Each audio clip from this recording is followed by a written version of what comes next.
So here we go then, we're in game. EG versus SK, a rematch from last week in which SK were victorious.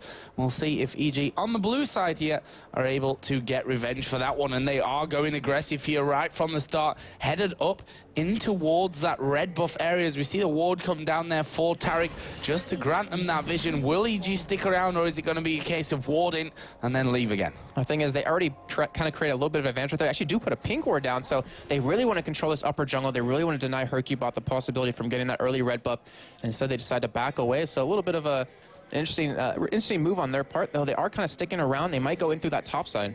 Yeah, Krepo has been doing that a lot on that initial pink ward pickup just to deny vision in the early stages. EG actually did decide to back away from that one though, and they are going to be headed down to what seems like more of a passive start to things here. They're going to spot Hercubot and Kevin's position. They're going to be starting off Wraiths with the help of Ocelot, and on the bottom side we can see there Snoopy, Wicked doing the Wolves. And seeing it yet again, looking at both AD carries, Candy Panda sitting on that 15 flat armor pen is going to help out so much in trying to burst down the enemy AD carry or even the support. And then Yellow Pete going for that 13 armor pen, he's gonna, I mean, he has to run armor pen somewhat just to kind of eat through that armor that Nif will give him with that Taric. So we'll see how that works out in lane phase. And I really have to give it to SK to have the early victory in the bottom lane, but it's up to them to kind of, you know, win the other lanes as well. Hercubot here taking his red buff, using the smite actually for that one.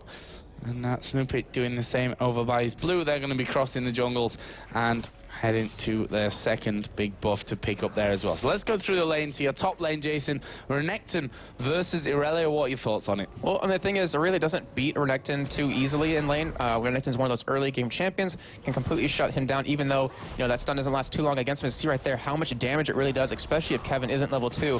But with the items Kevin picked up, you know, the health pots, the rejuvenation beads, he's not looking to win the lane, he's just looking to survive it and get that farm up. So let's move through then. Middle lane, Lux versus Nidalee. It pretty much comes down to who can dodge skill shots better. I mean, there's no way they're going to kill each other up front unless you get a couple of good spears out of Ocelot, or maybe Froggen landing a nice combo, and then we see Snoopy coming in from the side. Froggen won't have the damage until later on to really burst him down. And finally, at the bottom, we have a Twitch Taric lane versus Varusona, and we actually do have Hercubot in the bush there, but there is a ward.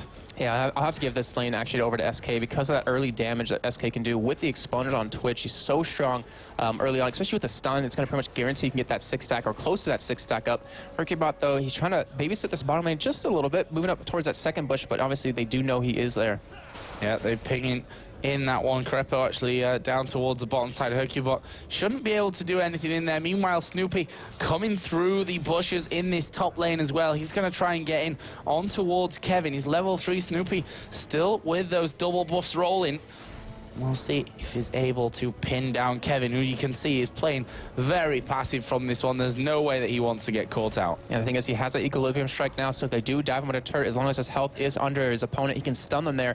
And we've seen so many kills happen because people forget about that or underestimate it. As he does hit that level 4 Snoopy, he's soaking up some XP right now, which kind of give Kevin a sign that he's currently right there, since Wicked hasn't hit level 4 just yet, but they do go in on him.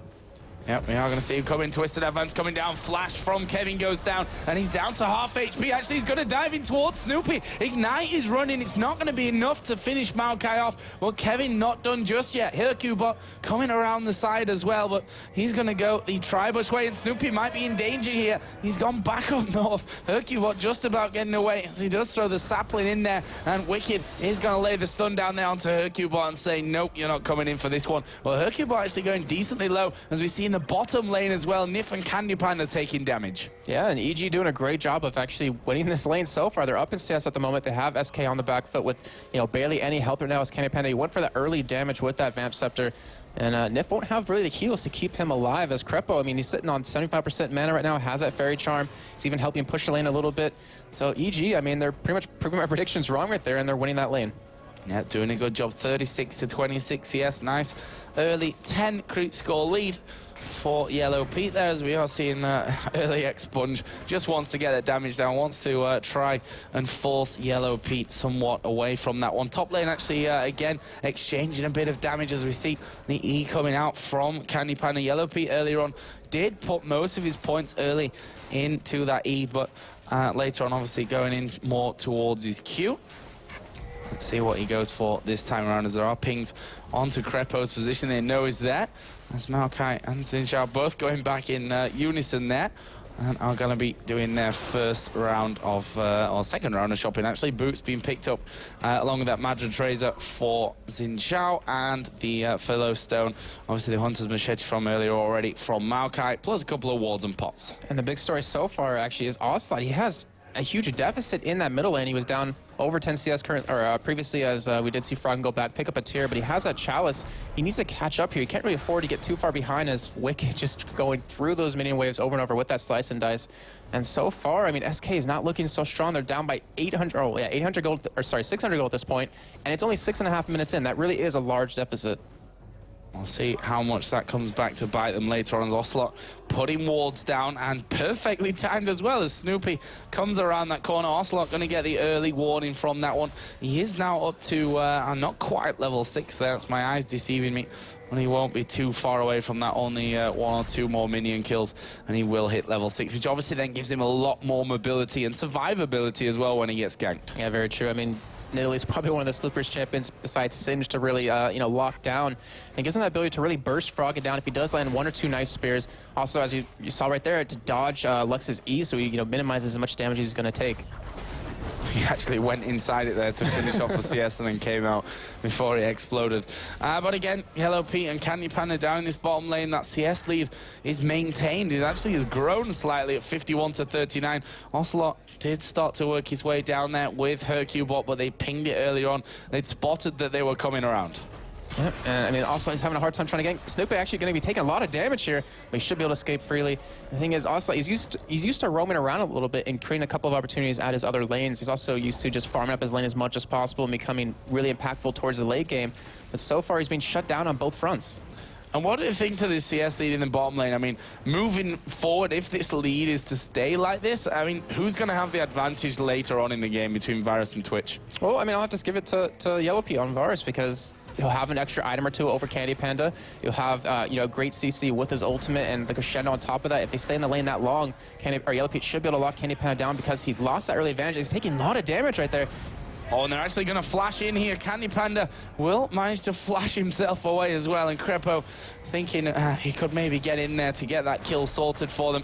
In the end, doesn't quite work, as Kevin is able to force Wicked away in that top lane. They've gone different ways. You can see that, Kevin working firmly up towards that Warmogs early on. He's going as quickly as he possibly can that direction. On the other side, we see the Chain Vest coming out for Renekton, so he's headed up towards that Sunfire Cape first. Yeah, but back down to this bottom lane, we do have level 6. We do have action engaged by Hercubot. Yeah, Krepo in a lot of trouble here. He's put the exhaust down, but it's not going to be enough. First blood picked up. It actually comes over for Taric there. Nif securing the kill. I guess a little bit proud of that. Going to get a little bit extra gold to spend, but that was actually really surprising, because we could have saw EG engage very quickly right there. We had YellowPete at level 6. He had the ultimate down. He knew Candy Panda didn't have that flash available, but Hercubot in the perfect position at the perfect time set up that first blood for SK and closes that gold deficit that they had. Nicely done, and that will bring us to just a 200 gold lead, as our air conditioning unit has just started raining right on top of us. So that'd be nice if someone could come and give us an umbrella or something. All right, well, I can't do anything it's right now. raining on Summoner's Rift for the first time in history, ladies and gents. But either way, anyway, back to the game. Where are we at? Obviously, that first blood coming in, as we are seeing Wicked and Kevin here just constantly bashing away at each other. And the stun comes down again. Wicked forced to slice and dice. It's hitting me in the face. I cannot keep my concentration. It is literally raining on top of our heads right now. Anytime we do have a top studio. gank coming down right now to Hercubot, they might be able to secure this. When the bot lane, actually, a lot of Candy Panda being forced to cleanse. Let's stay on this top lane for now, though. Wicked is going to be hit underneath the turret. Well, actually, ultimate in there. Let's quickly switch over to that bottom. In fact, it's already gone there. Wicked did manage to survive that one with his with getting his ultimate down. But here comes Ocelot into the bottom. Krepo went very, very low. The heal just about saving him. Where's the spear? Doesn't need it. Expunge comes out from Candy Panda. And YellowPete, he's on this turret wondering what happened to his support in all of that one. And that will leave us at 2 for 0 in favor of SK Gaming. Sorry, Joe, I did not see what happened right there, because I was getting rained on pretty bad. But we do have the situation fixed. So we are finally back in the game, and still Hercubot keeping a lot of pressure towards this top side, trying to make something happen, maybe an early turret, or just to really force Snoopy to pay attention towards the versus topside. However, he is at that bottom trying to create a gank onto SK. So, Hercubot and Kevin, they're going to put that pressure down. Let's see how much damage exactly they can do to the turret as they walk towards Wicked, trying to force him away from that tower and getting involved in the action. But look at this, Snoopy all on his own here by that dragon is going to have already started it off. Yellow Pete is going to come in to help. We're going to have the Froggen coming in there as well. Top lane is actually going to be a tower taken down here for SK Gaming. They've got it very low. There he is, taking that one off, and the dragon will go over to EG. Yep, trading that dragon for that turret. Sorry, it all depends on what SK decides to do with it, because now you allow Wicked to free farm on that top side, but the RB still being very aggressive, trying to punish them as much as possible. Might be able to get a little bit of damage onto this turret. Wicked will be coming around to kind of stop them here, but still the damage will be done. They did get that top turret, and if they can kind of convert this into something else later on, it's going to be completely towards their advantage, but right now it's pretty much a moot point. So let's have a look at that kill distribution for SK. One for Taric, first blood as well, which, now we make points about this, Jason, all the time that, yeah, it's not ideal for the Taric to take that first blood, but look at his items now. Yeah. Got that sight stone in there. Managed to get his Philosopher's Stone in, as well as Nif is actually going to get cornered off here by Froggen. Have they got the damage? Krepo coming in from the side. Candy Panda trying desperately to save his teammate. Nif gets a big heal off there. Yellow Pete coming in. There's the laser completely whiffed, but they'll secure the kill. Anyway, it's Krepo that picks it up. That's a good job by him to stall as much as possible. Fortunately, it didn't work out for him. Also, wasn't able to come down just in time to hit anyone with that spear to kind of set up a turnaround, but still picking up one kill over for EG right now. We do have that BF sword and that Vamp Scepter done for Varus right now, so Yellow Pete looking pretty strong, and he has the same items as the other side, but does have that CS advantage. However, he doesn't have that kill to kind of compete with him. We do have Hercubot visiting this bottom lane yet again, and he's really trying to get Candy Panda fed, because you have to say he carried the games where he did play that quite hard. Yeah, and he is 1-0-1 right now as well. Obviously got that BF sword, Vamp Scepter. In fact, pretty much identical to what Yellow Pete has, minus the boots of speed in there. The AP carries, we have Needlessly Large Rod, Chalice coming out for Nidalee. The Haunting Guys tier for Lux. And that top lane, you can see that actually Aurelia picking up that chain vest, so may end up going in towards that Sunfire Cape after all. Yeah, the thing is that because attack speed became more expensive in Season 3, Aurelia kind of fell off because of that, because you depended on that true damage from your Heaton style. However, if you just build a pretty much straight tank, it kind of makes you available and more reliable in these fights. So that's the kind of build he's going for. I wouldn't be surprised to see that Warmog coming as his next item right after that. And the thing is, he's not going to be, super strong until later on, obviously, but we all know Aurelia. If you leave her alone to farm, she's such a hassle to deal with in these team fights. Kevin going back in towards that top lane. Let's have a look at the CS there, 114 to 102. Bit of extra farming time on that front for Wicked, obviously, as his turret did get taken out earlier. They're actually just going at it in that top lane. But again, Kevin, I think a little bit scary for Wicked at this point.